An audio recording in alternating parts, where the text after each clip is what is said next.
So guys, আমরা ভিক্টোরিয়াতে এসে কি এমন দেখলাম, তো চলো আপনাদেরকেও দেখাতে থাকি। এ পাশের গোলাপ গাছগুলো এত সুন্দর, জাস্ট আমার মনটাই কেড়ে নিচ্ছিল। তো তারপর আমি হাঁটতে হাঁটতে ভাবছিলাম যে ভিক্টোরিয়ার ভিতরে কি এমন আছে যার জন্য আমরা এত কষ্ট করে ঢুকলাম। তো আস্তে আস্তে ভিক্টোরিয়ার ভেতরেতে ঢুকে গেলাম। ভেতরে ঢোকার পর আমার মনটা জাস্ট শান্ত হয়ে যাচ্ছিল, এত সুন্দর জায়গা। তারপরে এখানে সেই আগেকার দিনে তরোয়াল, সেই ঠাকুরের ছবি, তারপর রানী যেই চেয়ারে বসতো সব কিছুই দেখে ফেললাম। তো তারপর এই তরোয়ালগুলো খুব সুন্দর ছিল, আগেকার দিনের তরোয়াল। তো তারপর আমরা এগুলো দেখতে দেখতে আমাকে একটু দেখিয়ে নিচ্ছিলাম।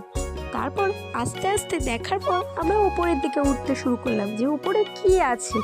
তো আস্তে আস্তে উপরে ওঠার পর আমরা এই বন্দুকগুলোকে দেখেছিলাম।